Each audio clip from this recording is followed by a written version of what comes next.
Hey, hey, hey, hey.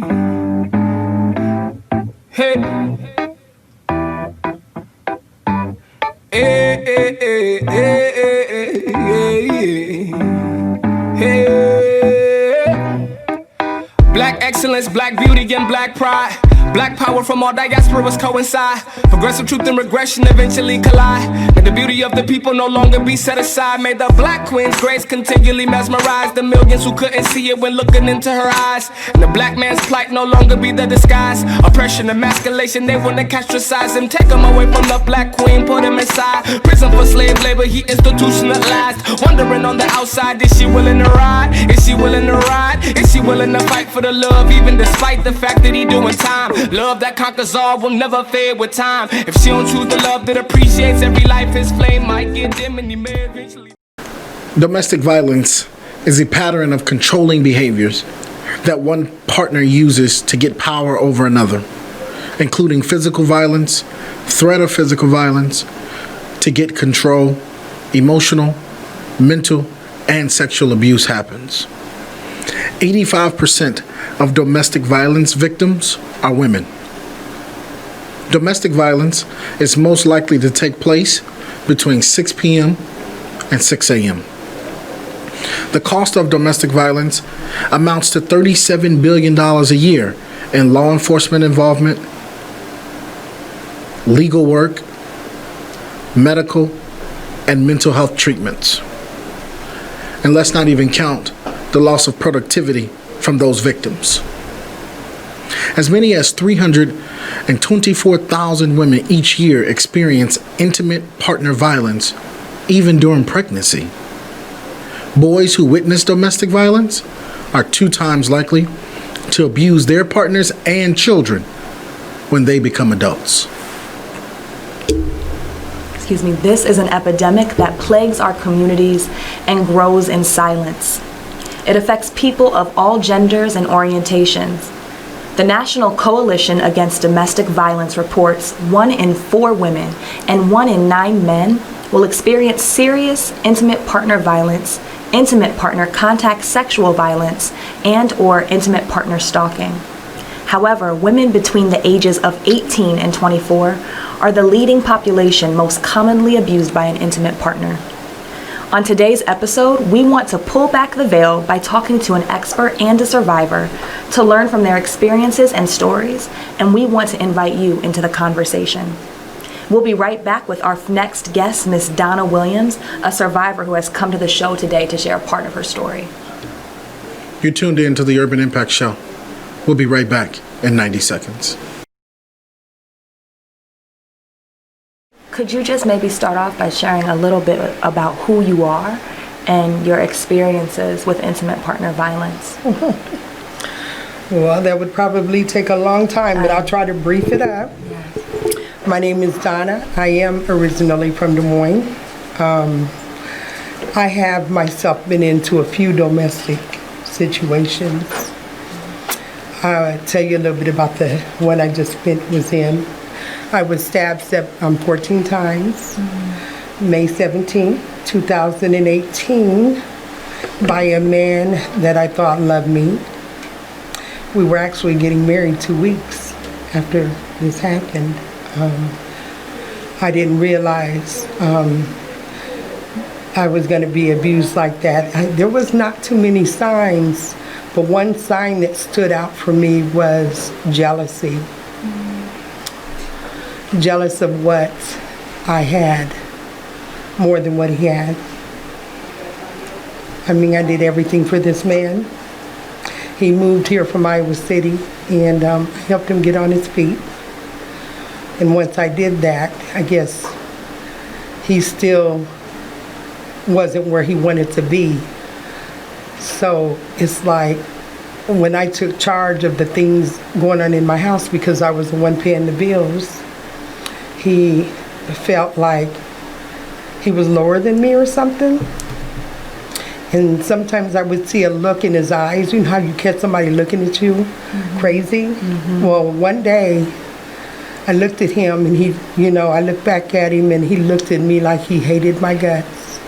And I called him out on that. I said, darn, if looks could kill, I'd be dead. 4 days later, I was stabbed 14 times. So, but I didn't get too many signs. I mean, not to the extent that you would want to see me dead. I thought I was a good person, you know. But he had nothing, you know. He used my car, he ate my food, he lived in my house, and I don't know. But he also drank alcohol. The night of the stabbing, he was intoxicated. We were having problems because I didn't allow all that in my house. And I told him if he didn't stop, we're going to have to separate, because I'm trying to walk with God. And you know, that cursing and stuff, I didn't allow anybody to curse in my house until he got there. And he was really teed off with me about that night. I thought he was in the bedroom sleeping. He came into the living room because, I couldn't sleep good because I had back problems anyway. He came into the living room about 3-something in the morning. And I thought he was like pushing on my neck, but he wasn't. He was actually stabbing me then. And I didn't feel it. You know, I just felt the wetness in my face. And I was like, what are you doing? And then I looked, I said, why is my face wet? So I looked at my hand and it was filled with blood. And I couldn't believe he was doing that. So I got up to try to stop him. I thought he was dreaming or something. And as I was pleading with him, you know, wake up or whatever, I seen his right arm moving. And I realized he was still stabbing me, so I said, okay. And then I heard him in a really in a demonic voice. He told me he said, be quiet, Donna. And when I heard that voice, I said, this man ain't right. So I just took off. And I ran and I broke through the balcony screen door. And I went from the balcony, I jumped to the roof, and I was so drenched in blood, I just fell off the roof into the concrete below. And I waited, you know, scream, help me, and I heard a dog barking, and I banged on their sliding door, and they opened up the door, and they said, oh my God, and I just waited for the paramedics to get me. I did remember my daughter's telephone number, so when they got there, I gave it to them, and I asked the man, please don't let me die, and that's all I remember from that point on until I woke up a couple days later. I found out I was in 2 induced comas, and I had a hole in my colon. I was stabbed 4 times in my neck, once in my face, once in my chest, 4 times in my stomach, once in my side, and about 3 or 4 times in my arm. And he punctured my colon, and I had 3 blood transfusions. So I'm here. Mama D, can you describe to our viewers kind of the steps that you've taken on this journey called healing? Okay. Well, for those out there that know me, they know I have a very close relationship with my God. And when I found out just how bad I was messed up physically, and how everybody was like, oh my God, you're alive, I realized just how blessed I was. I can't say lucky. I don't use them words. Nothing is lucky to me. I'm a miracle, and that's the way I looked at it. And I know my God pulled me through this for a reason. I'm a very strong woman anyway, because see, back years ago, my mother was shot 4 times and stabbed. My grandmother died by the hands of a man. So, you know, I have endured this all of my life anyway, watching my mom. Wow. And I wasn't going to let it break me. It just made me more aware. And I want to help others. You know, to know the signs. The signs are so clear and they're so simple. You know, and it took me to go through this many of times because before, I was choked unconscious many of times from another relationship and just ongoing abuse. Nose broken. Every injury of my face is due to a man putting his hands on me. And I'm too old for that. So if I can help somebody get out of their situation way before that happens. My mama always told me one thing. She said, if a man loves you, he wouldn't put his hands on you. And women want to believe that. They love them. But if somebody loves you, they're not going to put their hands on you. And if they're putting their hands on you, they're going to kill you. It's not going to get no better. It's going to get worse. So, if I can help anybody, I will, due to my situations, things that I've been through. Terrible. But I'm alive, so I'm happy. You talk about in this last relationship, you said there weren't really too many signs, but you've also shared that you've been involved in other relationships where violence has been a reoccurring theme.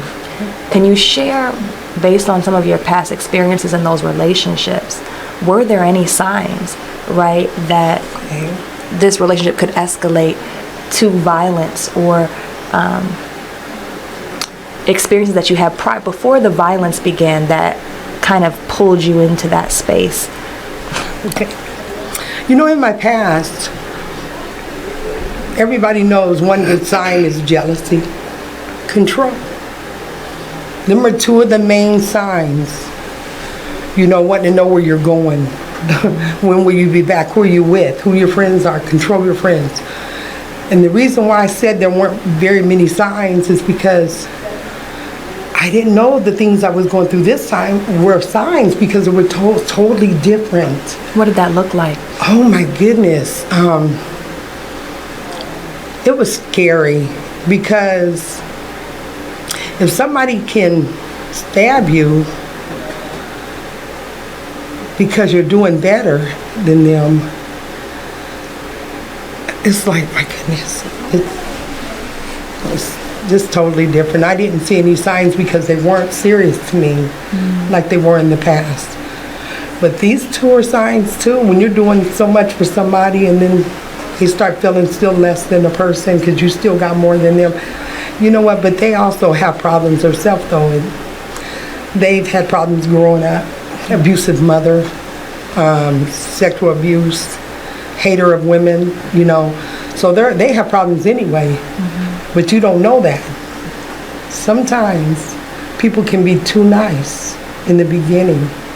Them are also signs. Can you talk a little bit about the beginning of this most recent relationship? What was it like when you first met your partner? Oh my goodness. I met him in the 90s. We actually used to go together. We went together for a year and a half, and he left. And he came back an animal. I was thinking he was the same person. That's the same person in the 90s. But he had obviously endured a lot of things before he got with me, because he wasn't the person that I knew back then. I personally feel like there is absolutely no excuse for a man to put his hands on a woman. You have those who are probably watching who would probably argue that if she's coming, if she's coming at me, then I have the right to defend myself and all of this stuff, right? But for me personally, I just don't think you have that right to put your hands on a woman. And so many people try to find a reason to say, well, what was she doing? Or did she egg this on? Or did she cause this? Have you ran into any of those as you've traveled around to share your story? Oh yeah, I've run into a lot of situations like that. You have to also remember this too. it's not just women. I have to say this. It's not just women being abused. Men also are abused. I did a lot of reading since I had my new page on domestic violence on Facebook. I've did a lot of studying, and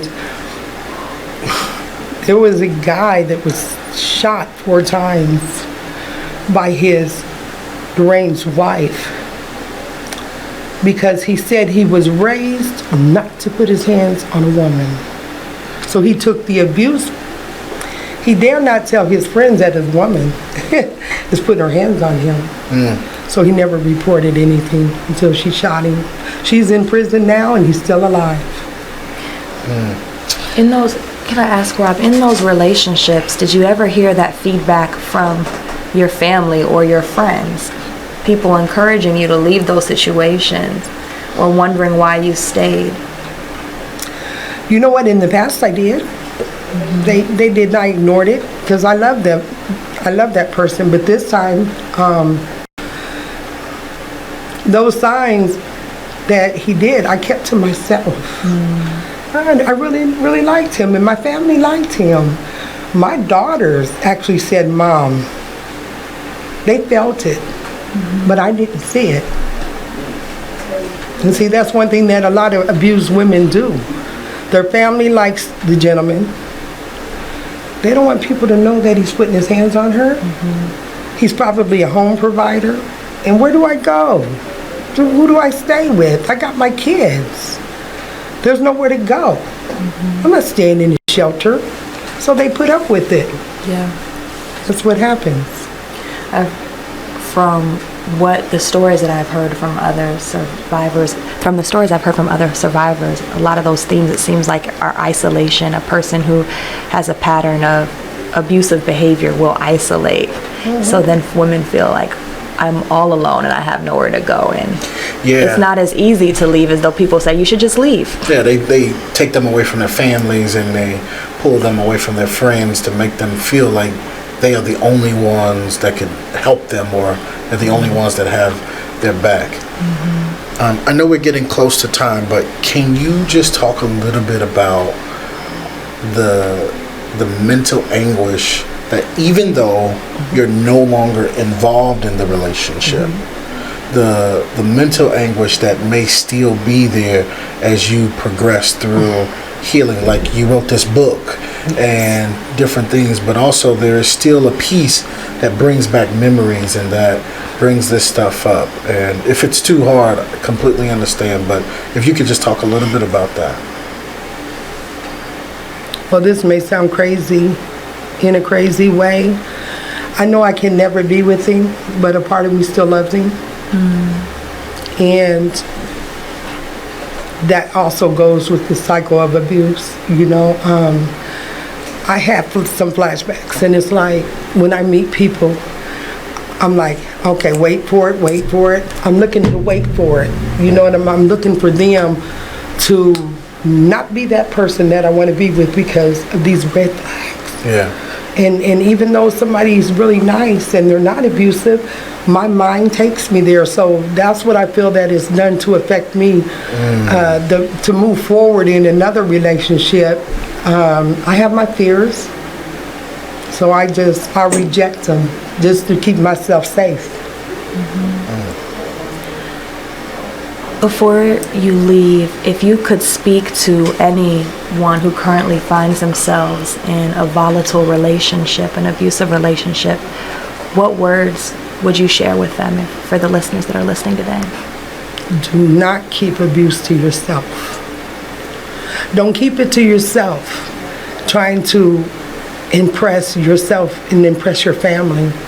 Because if a man or whatever is putting their hands on you, and you don't tell nobody, and you don't report it, if you ever have to come to a time where you need to really defend yourself and you kill that person, you're going to prison for the rest of your life. People need to get involved with their friends and their family when they know this stuff is going on, because people's self-worth is so broken that you need somebody to help you. Speak out, tell somebody. I know we're up against time, but I have to ask this question. What resources were available for you during this time? Well, I can't remember the names of the places that helped me because I've had a lot of memory lost due to the stabbing. I don't remember a lot of my past and everything, so I'm going through some stuff. But I've had a lot of, like the violence shelter and everything, they helped me out with a lot, you know. But the whole thing is getting people to accept that type of help. You have to be willing to take whatever help that you can and move on, you know, even if you have to start over. So what? Your life is more important than a dime. And being in a situation, if you have to start over, start over. But there's domestic violence shelters that help, and there is agencies that will help, but it's too bad that it took for me to be stabbed 14 times before I got any type of help. Because I'm going to be honest with you, that no contact order is nothing. It's nothing. It does nothing for these women being abused. Because the only thing that's going to do is make their abuser more angrier. So they're going to have to find out a solution. Maybe give them more time the first time. Because they get out and they come out and they'll abuse again. So there's not a whole lot of help beside the shelters for abused people, being honest with you. That's the way I feel about it. Man, like, Deanna, that is so crazy to just even think you call the police and there's really nothing they can do. No, you better have something on you. You better have something on you, some type of a bruise or something. And then they let them out anyway. So what's going to happen if you tell them too much and you can do a no contact order. When they get out of jail, if they're really aiming to hurt you, that contact order is not going to do anything. So they don't want to make their abuser more angrier. So that's why a lot of women do not go forward with that. They don't, because of fear. There has to be something to make them stop. Like, if you get arrested for that and there's a bruise on her, you're going to jail for so many months or a long time. Or there has to be some type of, there's something has to be. Some type of consequence. Yes, powerful enough for, this is falling off of me, powerful enough that they're going to say, no, I'm not going to do this because I'm going to go to jail for a few months the first time. Yeah, because the consequences definitely. But also they should say, no, I don't want to do this because I shouldn't put my hands on people. But that's not going to happen. It's not going to happen. Yeah. You know, real quick, I know we don't have time. I was held at gunpoint in another relationship and had 6-7 police cars surrounded us. He had the gun at my head. When I realized that they were there, I took off running. He got away. I got a no contact on him. He found me. He choked me unconscious 4 times, brought me back, choked me, brought me back, choked me, brought me back. He would do that and the police did nothing about it because they couldn't find him. He finally ended up abusing another woman and putting her son in jail and did prison time. That's what ended that. You know, I think about this stuff. I was reading an article today. It randomly just popped up in my newsfeed, and it was talking about women in the UK experiencing similar gaps in the legal and justice system, particularly around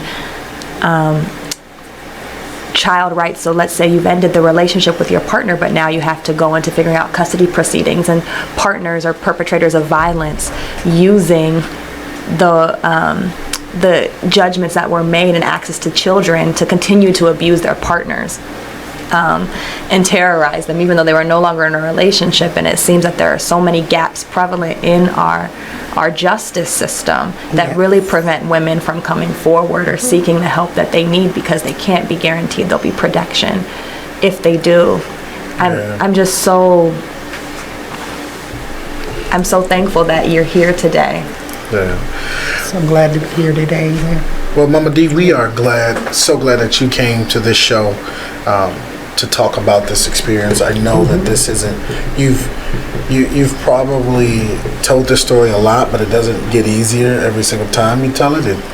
It's a recap, and I just appreciate you being willing to share with our Yes. viewers and those out there who are watching and who will watch in the coming weeks, just about understanding what it's like to go through something like this. You know, I can't speak from experience, and so we need people like you to stand up and say, hey, let's get some help here. Yes. If you want more from Miss Donna Williams, I call her Mama D. Everybody calls me Mama D. You can also check out her book. Are we good there? We good? There we go. All right. So you can also check out her book, Purpose After Pain, and so where she goes into some scriptures and some daily devotionals and things in this book. Is that right? No, it's not right. Uh-oh. Tell us, Mama. Tell us Please then. tell us about your work. It is Purpose After Pain, biography, testimony. Because it talks about all the things through my life as an infant that the Lord pulled me through to me to be able to talk about it. Talks about abuse. I wrote my mother's book in here too. It talks about everything my mom went through, everything I've went through as far as abuse. And it's a real powerful book. I've had people crying, hit me up on Facebook saying, I got the ebook, I'm coming to your event, I need the real book. And so I know it's a powerful book. One lady went to work late because she could not put that book down. Yeah. Well, thank you so much. Thank you to our viewers for tuning in. I am one of you. You're watching the Urban Impact Show. I am one of your hosts, Rob Johnson. We have a special host with us today, Miss Deanna Langford, and you just heard from Miss Donna E. Williams on her story of survivorship. We'll be right back. We have 2 more guests that will be coming to us, and they're going to talk to us from talking about resources and opportunities and a chance to get some help. Yes. You're tuned into the Urban Impact Show. We'll be right back.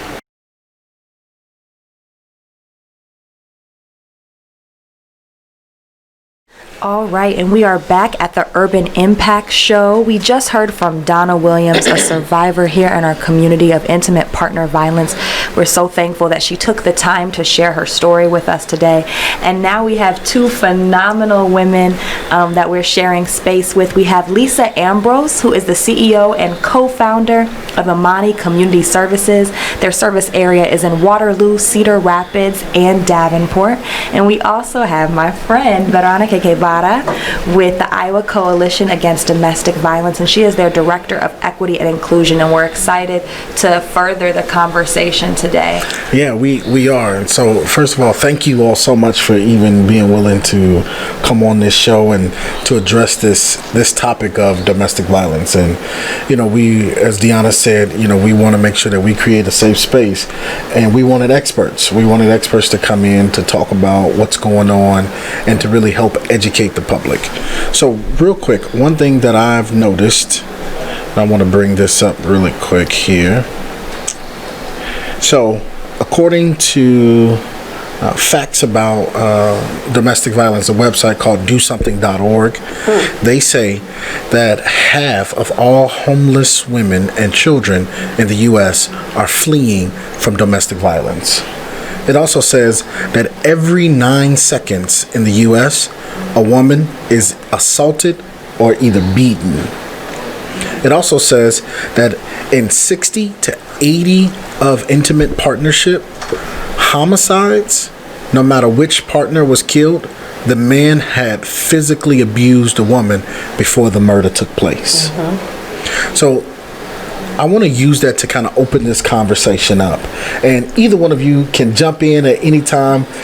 I really want to go deep here. So, D, let's go deep and let's really figure out how we can get people help in this. So, just to kick it off, something that I would think people just need to know: what is domestic violence?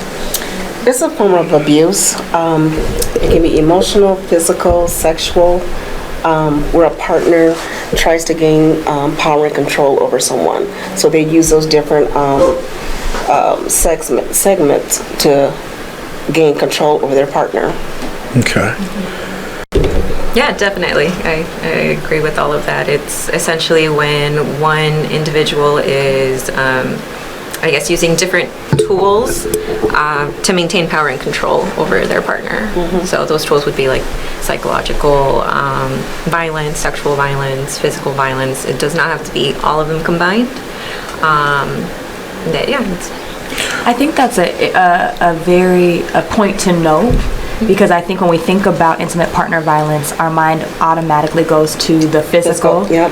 and sexual abuse, but it is also psychological, and that can be just as damaging, if not more. It feels apples to apples. You can't really compare, but especially damaging as well. And what we talked about a little bit with Ms. Donna were signs, and I think we know that typically most abusers don't start off with physical violence. Can you all talk a little bit about what that process might look like with someone who shows patterns of abuse with their partner? It can be like at the beginning of the relationship, if they want to do like quick involvement, someone that wants to get into the relationship real quick. And of course, like you said, on the first date, they're not going to do anything physical like slapping or anything like that. Because of course, you wouldn't even go back to that partner, but it's just subtle things that they're starting to do to try to gain control over you. And can you guys, from the women that you may have worked with, or people, not women, people of all genders that you have worked with, share what some of those maybe beginning boundaries might be that someone might push?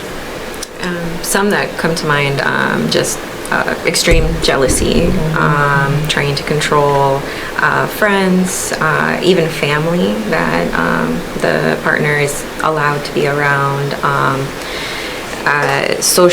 controlling social media accounts without, or surveilling really email, social media, I don't know. I mean, it's a lot. Just a lot of different components. And it could be like controlling someone's diet. Like they could come off as wanting to say, hey, I'm a vegetarian. I really care about your health. So I'm really concerned about what you eat, what you wear, makeup, clothes, places that you usually go to. So they can try to do some of those things to try to make it look like they want to better the relationship. But those are tactics that they can use to try to control you. I think, so sorry, Rob, can I? No, go ahead. A quick thought, because I think it's really interesting when, in light of the statistic that I read, that the most common group of people affected are women between the ages of 18 and 24. And so I think a lot of the common thoughts just around relationships in general is, it's around possession, right? Like, she's mine, I belong to him, he belongs to me. Property. Yeah, and these ideas of jealousy. Well, sometimes we can interpret that as, love. It's love, it's cute, right? Exactly. Oh, he's a little jealous when he sees me flirting, or this guy flirting with me at the bar, or, I just think it feels like the lines can be very blurry, especially at this stage in your life where... Exactly. Yeah, well, I mean, the society that we live in, I feel like the messages that we give young girls, young women are, we expect women to be defined by their relationship. The messages that we're getting from the media, from movies, from magazines, from books, from music. So many songs come to mind where the message is like, if it's typically a man singing, it's like, oh, it's me, she did me dirty, like, feel bad for me, I'm just trying to be a nice guy. And so there's all of these messages that the media really pushes forward to both, or really to everybody. It ends up being like a really toxic idea of what love is, and what a relationship is, and so you internalize that, and it's hard for people to realize that they're in an unhealthy relationship. To distinguish. It's what's normalized. Yeah. So. Even that song, Beyonce, Crazy in Love, so at the beginning. Oh, you're hitting me in my chest when you bring Beyonce up. When you first get into a relationship, everything is all good. Those first, used to be 90 days, now it's like 30 days, that intense love. And so you're feeling like, this rush, but that could be, part of the abuser trying to gain control over your life at the beginning. So what if it's not, though? What do you mean? Like, what if that person is not trying to get control and things are just moving fast? You'll see later down in the relationship, you know, if it's someone that genuinely cares about you. Because, you know, there's some people that can drag out a relationship for 5 to 10 years, you know, and not really want to commit, but just want to continue to be in this relationship for 10 years versus someone that knows what they want. Like you said, they know what they want. They know they want to get married and start a family. So it's, you know, it could be there's a balance in between that. But if it's power and control, you'll see it eventually. Okay. So can both of you all speak to some of the myths around domestic violence? Like I feel like, you know, the broad topic of domestic violence, but I feel like there's some stuff that people say, oh, well, no, that wasn't domestic violence, or that is domestic violence, or Why didn't she leave? that's one of the other Why ones. don't you just leave? Yeah, like leave them, right? Or leave her, right? Or that it only happens to people in different socioeconomic levels, and it doesn't. It can happen to anybody. Well, we know that the reason why most people don't leave is because of financial reasons.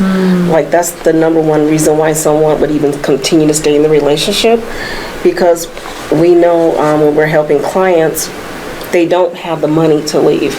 Like they don't want to burden their family because they don't know if that abuser is going to come to them and say anything or do anything, or they don't want to put their family in harm. And we know, working with different agencies, you know, if you're throughout, you can't go to the Department of Human Services and apply for services, housing. Where are you going to go? You know, agencies sometimes they're limited, and I know I only can put a client in a hotel room maybe no more than 2 days before they have to go to a shelter, because I can't continue financially paying for them to be in a hotel. So there's so many different things that a person has to think about before they leave. Wow. Yeah, definitely. I think that's something I hear a lot. Why didn't they leave? And I'm just going to say she, because although everybody has, you know, the potential of being affected, by and large part, it is women. 85% are. Yes. And so the most dangerous point in an unhealthy relationship for a woman is when she decides to leave. This is when women are oftentimes murdered. Wow. Or attempted, to be murdered. And so it's really not easy, and it's really complicated. I mean, some of the reasons why people choose, or people have to stay in the relationship, is because it is safer to stay than to leave, because people fear that their children will be taken away. They're trying to protect their children, the financial reasons that Lisa just stated. So they don't have the resources to keep themselves safe and keep their children safe. And maybe this person has, more likely than not, this person has successfully alienated them from family and friends, and so they don't have a support network. And so it's a combination of all of these reasons why people stay in a very unhealthy relationship. And that's something I hear a lot. Well, why don't they just leave? And I mean, it's really that easy. Right. It's not that easy. Yeah. I feel like I heard, this was a Jada Pinkett Smith's Red Table Talk. They did one around, I think it was around the idea of Surviving R. Kelly, that docuseries, and they mentioned a statistic that it takes the average person 6 or 7 times to leave a relationship. Yep, that's definitely true. I think it's 7. So on average, a person will attempt to leave 7 times before they leave for good, if they're successful. I think I'm sure the woman you spoke to before, Donna. Donna Williams. Donna Williams. Yeah, she. I'm sure she shared her story with you. Stabbed 14 times, jumped off of a balcony to live. Yes. Yeah, that's very real. There are countless stories out there, and so it's really not simple for people to just get up and leave. Yeah, it can be very dangerous. Well, we look forward to digging deeper into this conversation. We're going to take a short commercial break, and we'll be back with our guests right after.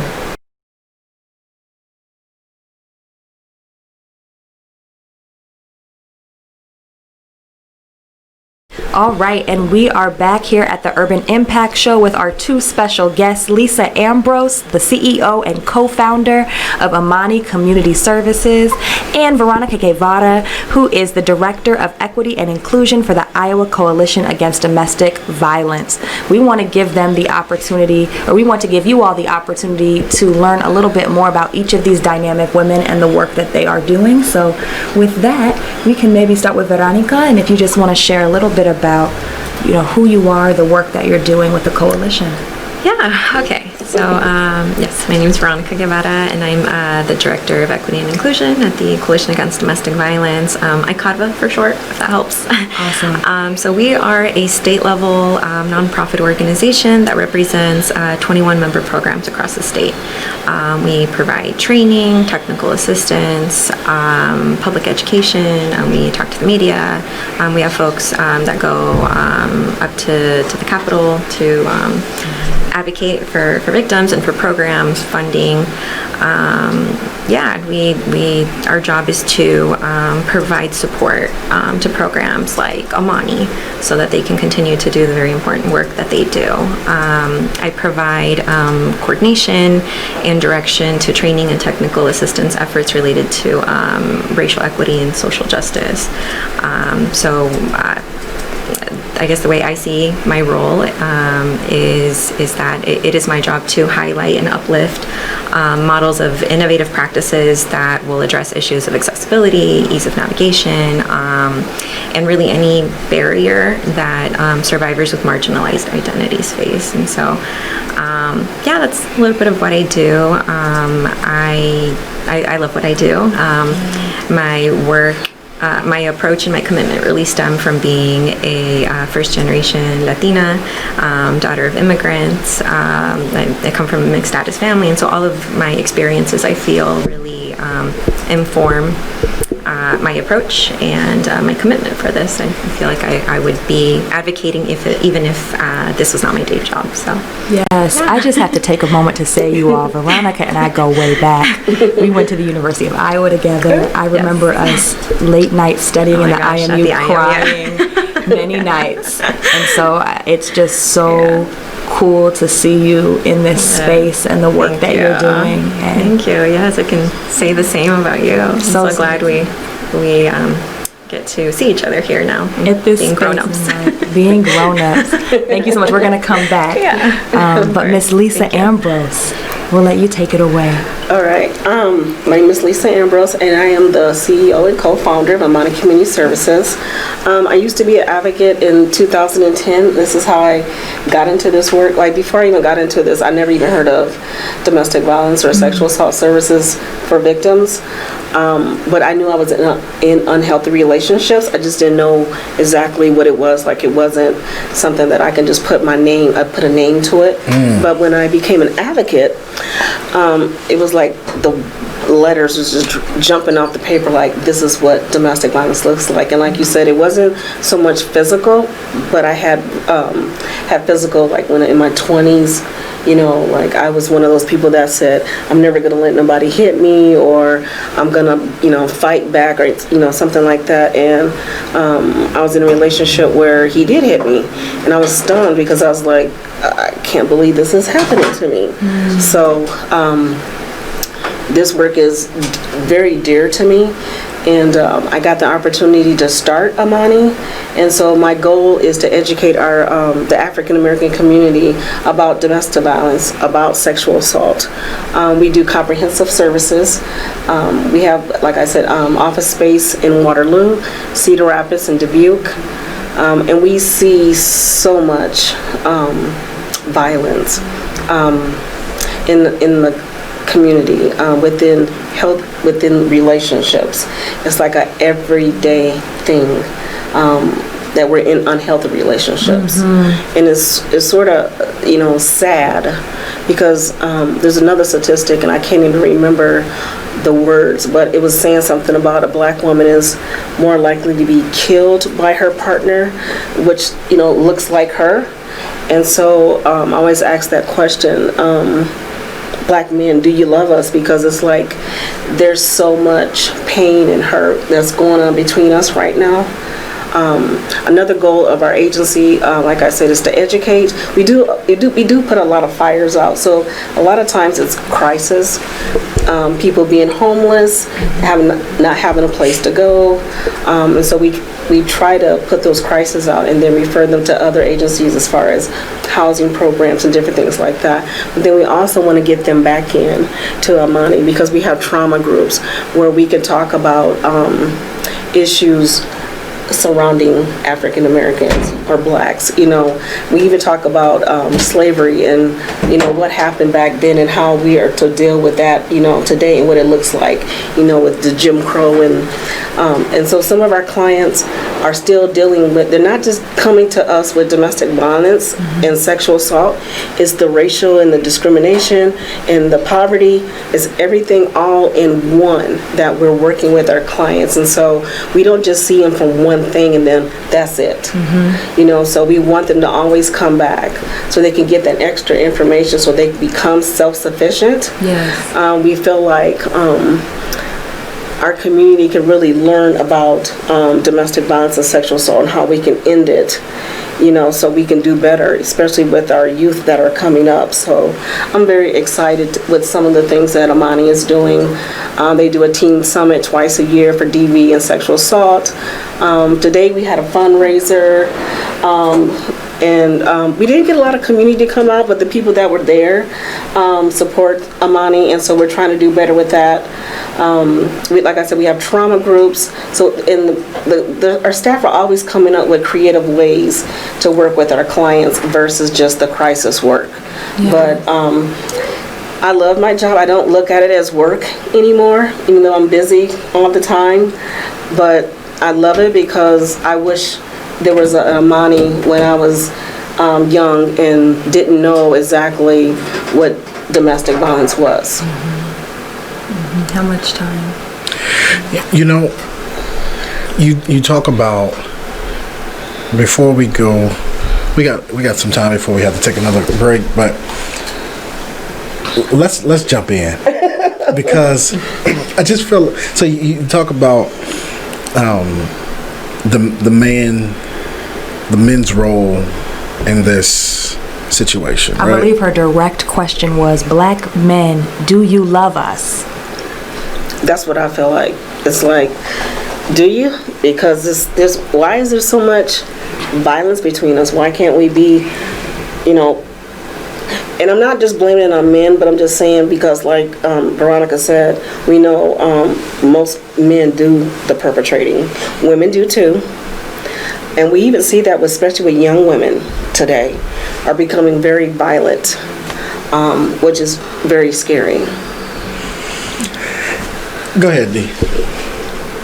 Well, I'm just wondering how we have the conversation, right? Because I think when you're talking about violence, right, and the overwhelming majority of survivors, if you survive, are women, that there's a levity to that that's important.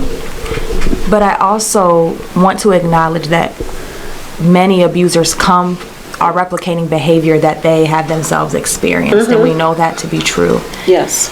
And so I guess when you talk about the work that you're doing with the kids, that seems like such a good place to start, and it makes me wonder, how do we begin to educate boys, right, about what this work looks like before you get to the space of you're a man? But Rob, as a man, please don't let me, cut off your thought about how you wanted to approach this. What are your thoughts? No, I'm just, I'm sitting back because it's like, man,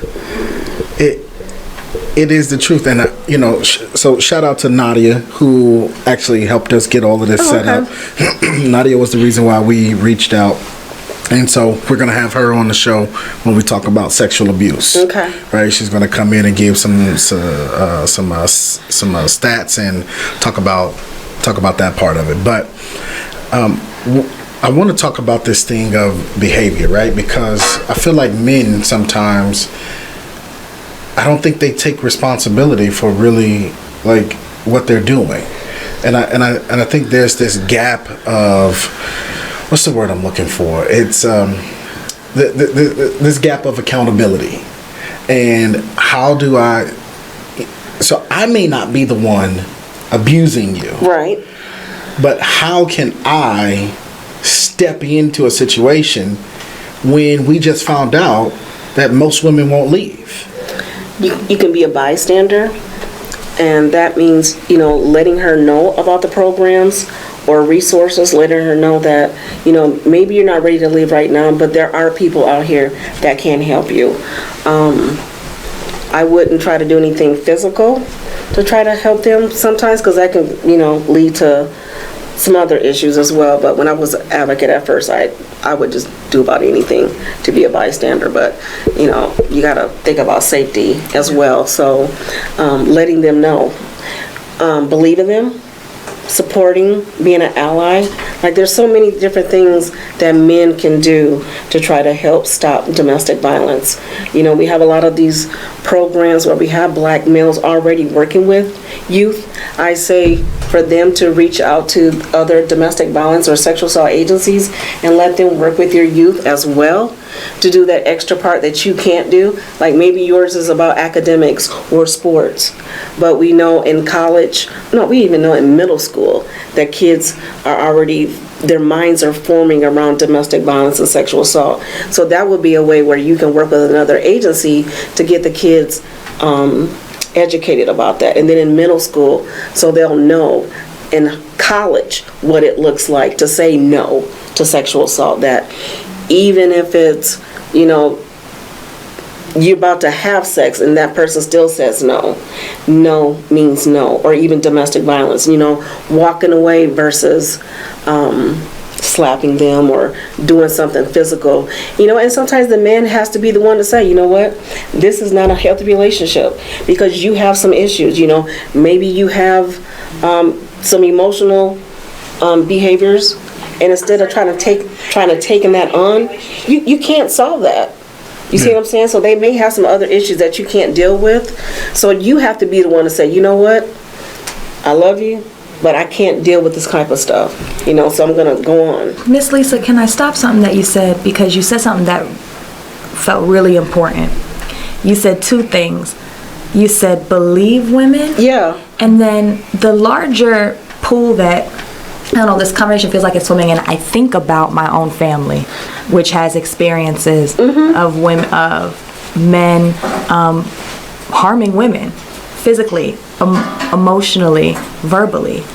And I think that the culture that is alive and present in so many of our families and in our communities is this idea is like, that's not my business. Exactly. Yeah. And that's what we're taught. See, that's what we're taught. Yes. You don't get in nobody's business. You don't worry about what's going on. You stay out of it. But you can't, because that person can be your sister, can be your mother, can be your daughter.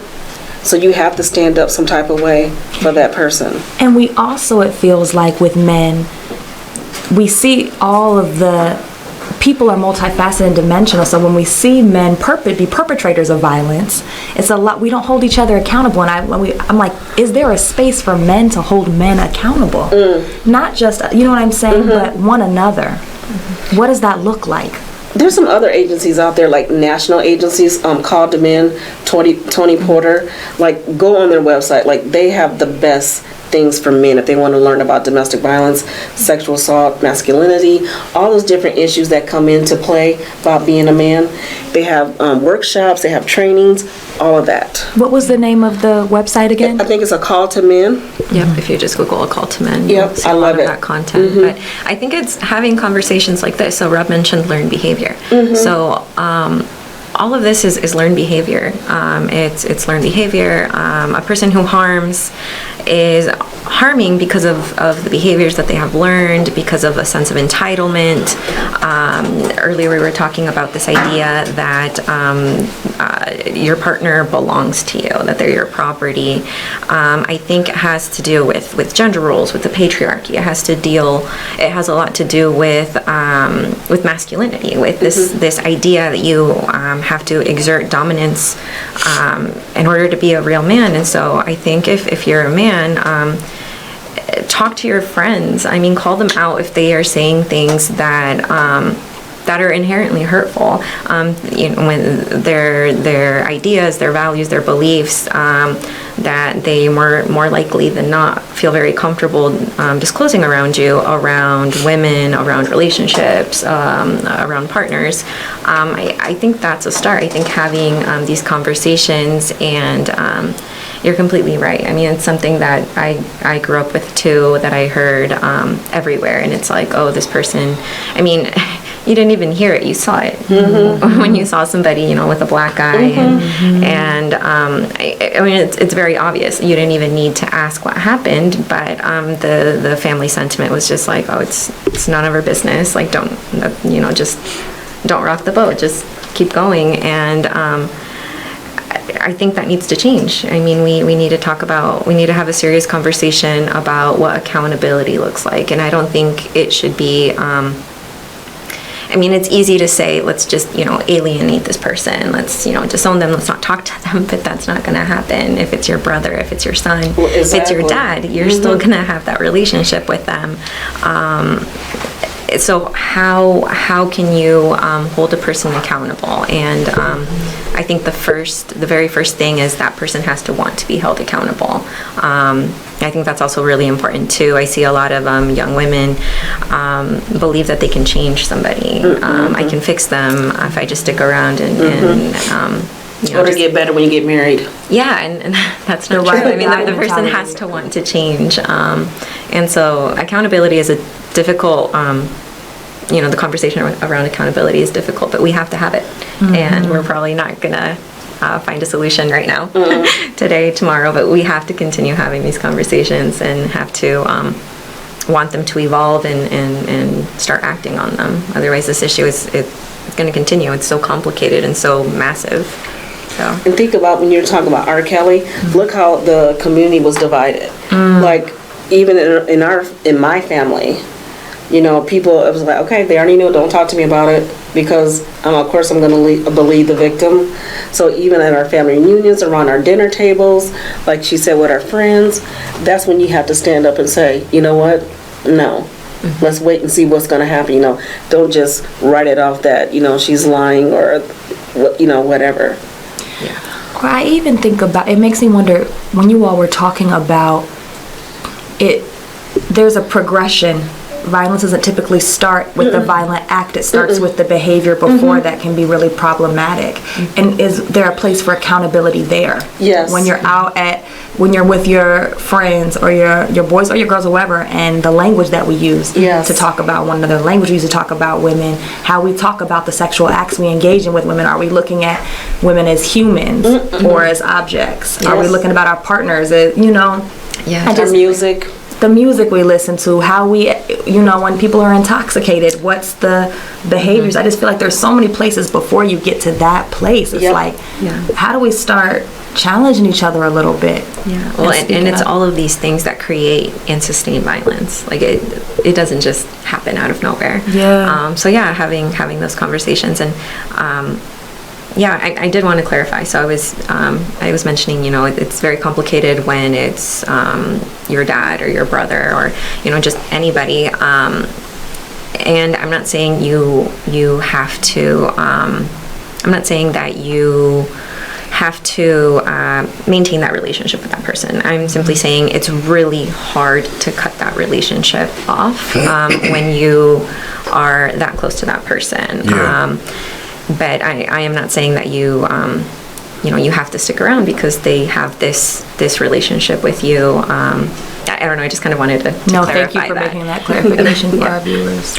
I read the statistic that worldwide, 1 in every 4 women will experience some type of domestic violence. Yeah, and it's as simple as 1, 2, 3.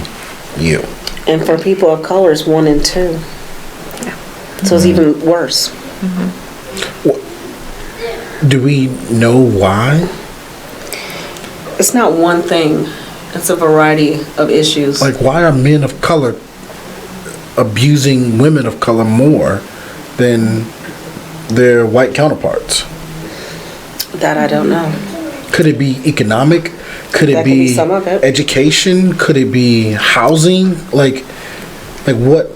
What could it be? Well, you know? it's very complex. I think it's a layer. And there's so many layers. Men of color are not inherently more violent. They are not. I think just the statistics. Of course. Yeah. So I think pointing that out is really important. And poverty doesn't equate violence. Somebody that is also at a very high income bracket. Also has the potential. Diary of a Mad Black Woman. I mean, he was rich up in there abusing her and all type of stuff. Yeah, because he had that power. I mean, and you have more resources. If you have more resources, you have more options. I mean, there are just things more disposable to you, whereas if you're poor, you just don't have those resources. And so I'm not really sure. I think it's really complicated. But I don't think it has much to do with income or race, nationality, education. I mean, it affects everybody. It could be our views too.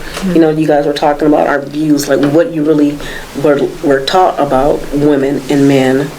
But that's why I like to work with teens too, because I want to find out, why do you feel this way? Yeah. Is it the media? What is it? I grew up in a very traditional. Like my dad wasn't there, but my mom was very traditional. Deanna knows this. The women in my house cooked. They did the cleaning. I had to go out and cut grass, shovel snow. They didn't touch trash. It was dog. I had to clean up after the dog. There was just certain things that how my mom ran the house. But she also ran the house off of respect. It was respect one another, hear one another, understand where each other are coming from. You don't have to agree, but you will respect what she's saying. And if for whatever reason you find yourself can't or unable to hear or to listen or to respect, then you need to walk away. And you need to put yourself into a place and come back when you're ready to have a conversation. And so my mom was she was very traditional in her approach of, I guess you could say, gender roles, right?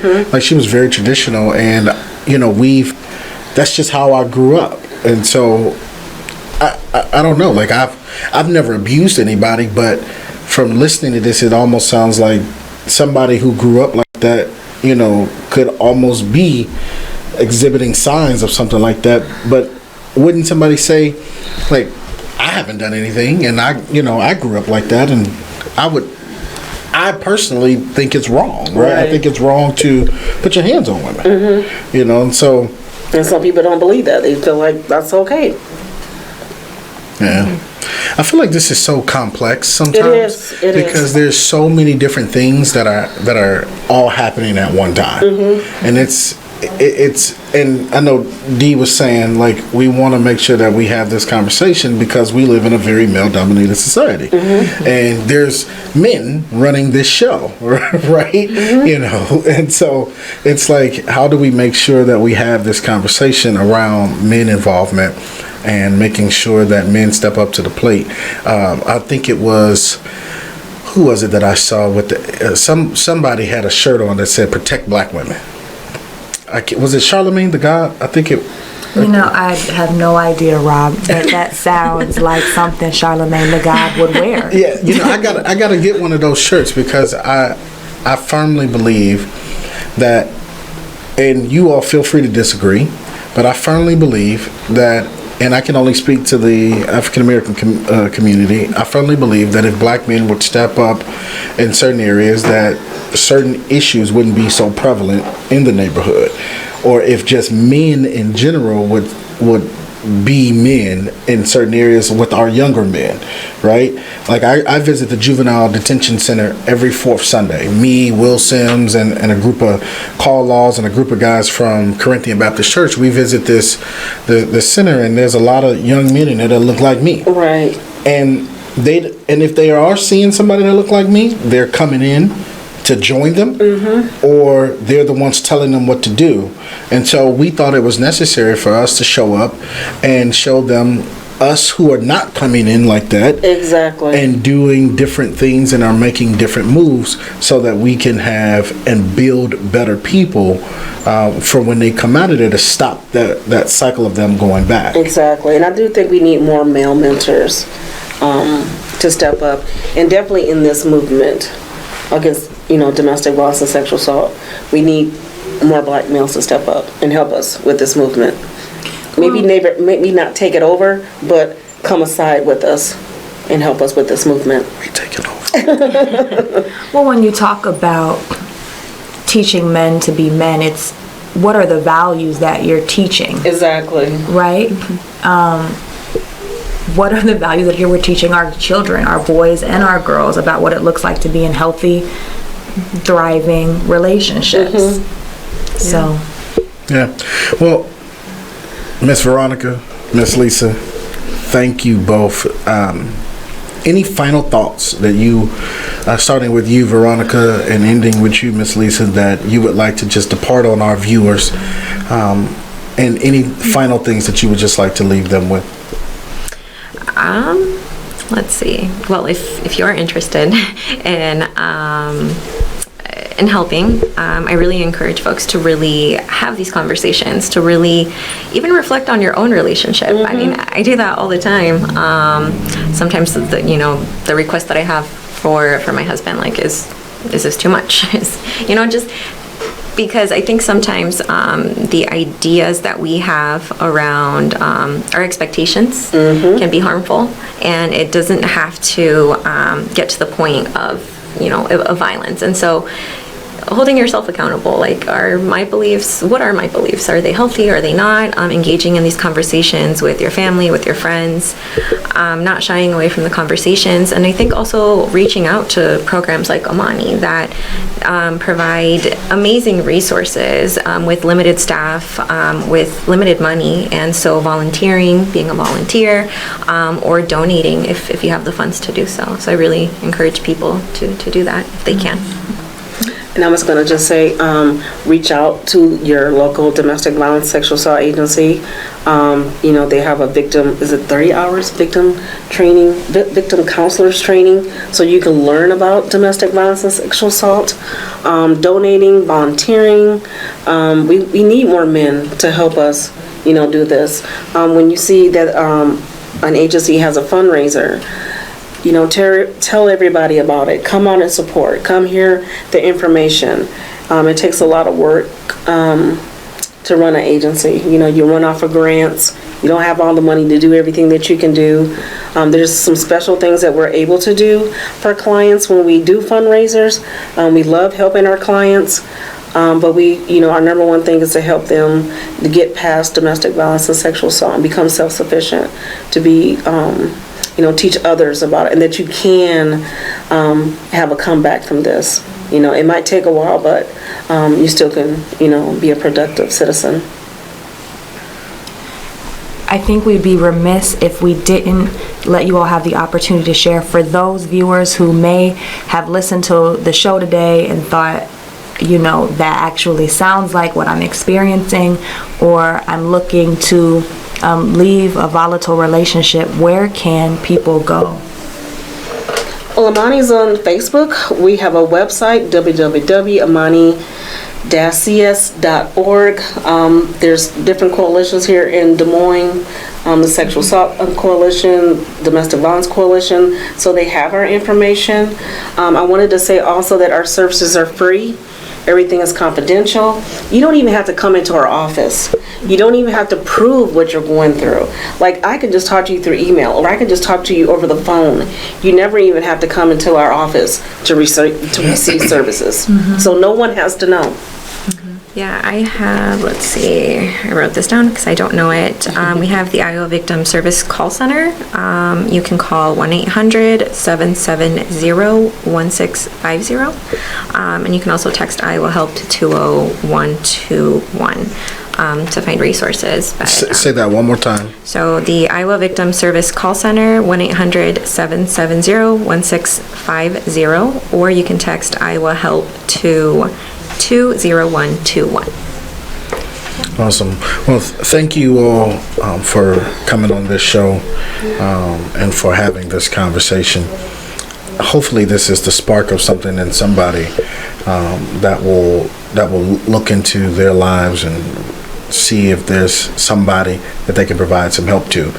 Because this may not reach somebody who's being abused, but it may reach somebody who knows somebody who's being abused, and so maybe we can help in some way. And so thank you all so much. Thank you so much for having us, for having this conversation. Shout out to Nadia for definitely getting this set up. I can't wait to have her on the show. She's so passionate about what she does. And I know we can't have two people when she comes. We're only going to be able to have her. So you're watching the Urban Impact Show. I am one of your hosts, Rob Johnson, and we have a special host because Miss Shekinah Young is out working. We have a special host with us, Miss Deanna Langford, and so Shekinah will be back soon. But we thank you all for watching. We're going to take a quick commercial break, and when we come back, we're going to go into our weekly news drop with Miss Tenille Thomas. Thank you all for watching, and don't forget, look for somebody that you can help with domestic violence, and you can help provide them with some resources. We'll be right back. And we're back. You're back watching the Urban Impact Show. I am one of your hosts, Mr. Robert Johnson. And I am special guest co-host filling in for the you can't really fill in for her, but one of the most dynamic co-hosts ever, Shekinah Young. Yes, Miss Shekinah. Thank you, first of all, for even being willing to do this for us and stepping in while she's out for a little bit. And so shouts out to my sis, Shekinah Young. Love you, man. Can't wait to see you when you return. But can you just kind of recap a little bit of what we talked about today? Yeah, we have shared space with some phenomenal women today. We started the show with Miss Donna Williams, who is a survivor of actually multiple volatile relationships that ended in domestic violence, but most recently a very brutal attack in 2018. And she was here today to share her story and our experiences and her words for other survivors or people who may be experiencing that violence now, and to share her latest book with us. And then we had two women who work within the field. We had Lisa Ambrose, who was the co-founder, CEO of Amani, let me make sure I say it right, Community Services, who operates out of Waterloo, Dubuque, and Cedar Rapids, and Veronica Guevara with the Iowa Coalition Against Domestic Violence. She is their Director of Equity and Inclusion, and we just had a really good conversation about how does intimate partner violence show up in our communities, in our relationships, what are common signs, what are common myths, what's the role of men in this space. How do we begin to hold each other accountable to healthy, vibrant relationships? And we got into it a bit, and I'm walking away very humbled for the work that they're doing across our state, and thankful for the spaces that we hold. So I think we're moving into our final segment. Yes, this is it, man. And you know, this show is definitely doing what it was intended to do, which was to reach and tell the stories of those marginalized communities and those who may seem voiceless at times. And so thank you to all of our viewers for watching. Our next segment coming up is with our very own Miss Tenille Thomas, and she's going to be talking to you about our weekly news drop. And she got a few things that she's going to talk about, so we can go ahead on and toss it over to her. Hey y'all, welcome to our weekly news drop with the Urban Impact. This week I wanted to just give you guys some tidbits on some things that's going around our country. We do know that there's a lot of violence that can happen in schools, and they're just kind of trying to find out different policy and procedures on how we deal with that. Want to give some highlights on something that happened in Oregon at the actual in Portland, there was a situation that happened. It actually happened in May, where a student came into the school and they knew that there were some issues going on. The student was actually armed, and the school didn't really know how to take place, and they actually thought there was going to be some type of a massacre. However, this student was down and depressed, was dealing with some depression, and was going to attempt suicide at school. Without thinking, there was a coach, the football coach, actually, his name is Keon Lowe, who actually came into play and apprehended the student. And rather than it end in violence, this coach hugged the student and told him that he was sent there specifically to save him. The reason that this case is highlighted is the student was recently pleaded guilty to some gun charges, and actually is going to be, rather than him going into the prison, he is going to be going to get some mental health assistance as well as some substance abuse. So it's going to help him out to actually address it.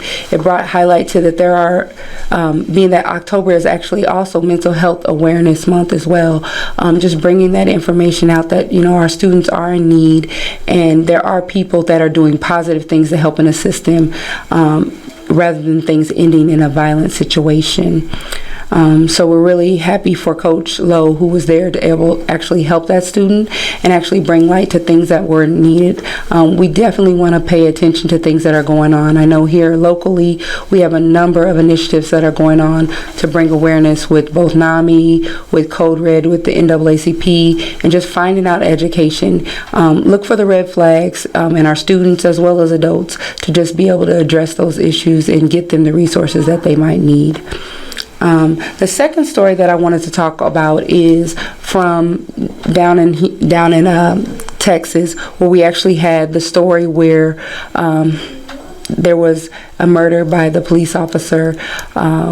Mrs. Jefferson was murdered. There was actually a early morning welfare call where the officer was coming because they weren't sure if a child was safe, and she was in her home. She told her nephew, playing video games with her nephew. The officer came into her backyard unannounced. She actually there's a recording where she actually went to get her handgun to make sure her and her nephew were safe, and she was shot and killed by the officer. The light in this situation, the officer has resigned and he has been charged with murder currently. The reason that we want to definitely just pay attention to what's going on in our country, but we're also, the humbling experience with this situation is that one of our Iowa locals, Harrison Barnes from Ames, is actually paying for the funeral for her services to, just to bring light to this story within not just that community, but to actually bring light that this shouldn't have happened, and to take care of that family's, a little bit of the stress with the loss of their family. There is a story that talks about the difference of how this could have played out if this would not have been a black woman. So we're going to kind of shoot over to that so you guys can see that, and I'll send that over to you right now. Just give us a moment. We're going to get that keyed up. 6 years ago, I was sitting in my house, in my living room, watching a movie with my boxer, Birdie. The lights were on. I have floor-to-ceiling windows in the living room. The blinds were up. Anybody who walked by would have seen that I was home. At some point, my dog demanded to go out, and I let her back into the backyard and went back to watch my movie. About 5 minutes later, I heard her barking furiously, and I went into the kitchen, into the backyard, where I keep my back door open and my storm door shut. And as I walked to the patio, I saw 2 flashlights flitting across my backyard, in the dark, in the grass. And when I walked out to my patio, I had to yell out, "Who's back there?" And the answer that I got is, "It's the police."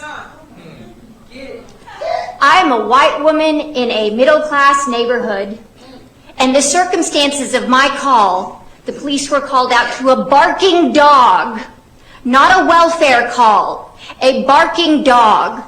But the police came onto my property. They started flitting around and creeping around stealthily. They did not come to my front door and announce themselves when anybody could have seen that someone was home. Instead, they flitted around, and they were stealthy, And it wasn't until I cried out that they announced themselves as the police. I am alive, and Tay is not. And that's white privilege right there. Because my biggest fear that night was, what if the police shot my dog? And I'm mortified to say that. But after that night, that was my feelings. What if they shot my dog? If I were a black woman in this city, my fear would be, what if they shot me?